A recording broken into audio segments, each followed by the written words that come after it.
I've seen it too many times. You grab a bargain soundbar, set it up, and after a few weeks you're still hearing dialogue like it's coming from a tinny radio while the bass just thuds without any real depth.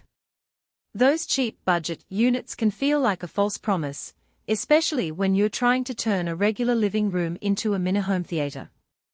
So the big question is, does the Samsung HWQ900F 7.1.2ch soundbar, with its wireless subwoofer, actually deliver a smarter, more immersive experience? Or is it another pricey gimmick? Link is in the description if you want to check the product details on Amazon.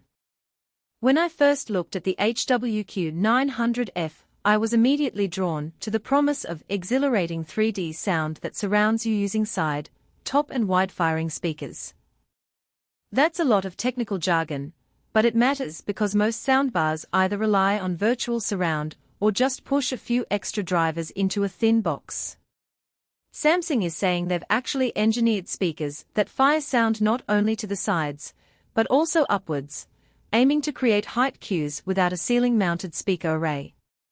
In practice, that translates to a more spacious soundstage. When you watch a film with overhead effects, think of a helicopter flying over a city or rain falling from above. In my own test, the first time I hit play on a recent action movie, the whoosh of a jet actually felt like it was moving over my head, not just sliding across the front of the room. The biggest selling point for many buyers is dialogue clarity, especially if you binge-watch series with rapid back-and-forth banter. Samsung's Q-series soundbars use a dedicated center channel that's tuned for speech, and the AI-driven processing claims to isolate voices from background noise. I tried a couple of fast-paced sitcom episodes, and the jokes landed cleaner than on my old TV's built-in speakers. The soundbar's upward-firing drivers didn't interfere with that clarity. Instead, they added a subtle ambience that made the room feel alive without muddying the words. If you often watch foreign language films or use subtitles, that clear voice separation can be a game changer. Bass is where a lot of soundbars either shine or fall flat. The HWQ900F comes with a wireless subwoofer that's supposed to deliver deep, controlled low end without the need for messy cables. In a medium-sized living room, around 250 square feet, the sub blended nicely with the main speakers.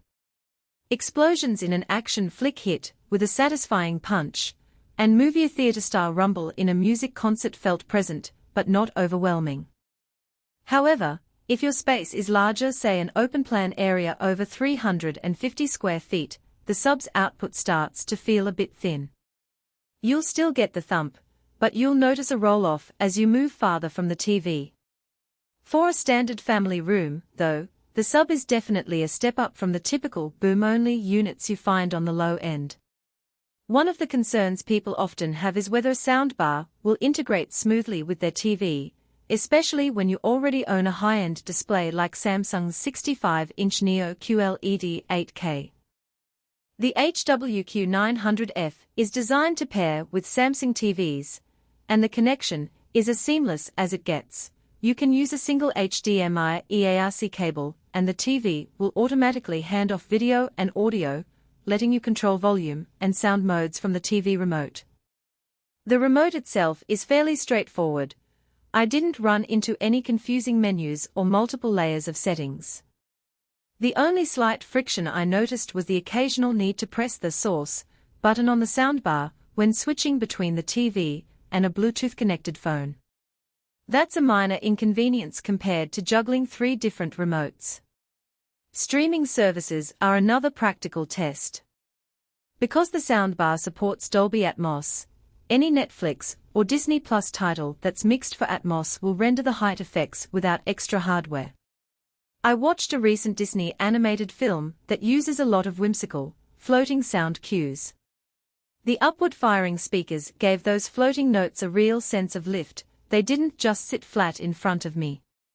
The soundbar also has a built-in Wi-Fi module, so you can stream music directly from services like Spotify. The audio quality for music is respectable. You'll hear the vocal separation and a decent amount of bass response, though true audiophiles might still prefer a dedicated stereo system for critical listening. Who should buy this setup? If you already own a premium TV like Samsung's 8K Neo QLED, and you want a sound solution that matches that visual fidelity, the HWQ900F is a logical partner. It works best in a dedicated viewing area where the subwoofer can sit near the front of the room, and where you can take advantage of the height channel effects. Families who enjoy movie nights, gamers who want directional audio cues, and anyone who watches a lot of dialogue-heavy content will benefit from the clear mids and immersive surround. It also makes sense if you're upgrading from a basic soundbar, and you want a wireless sub without having to run additional cables.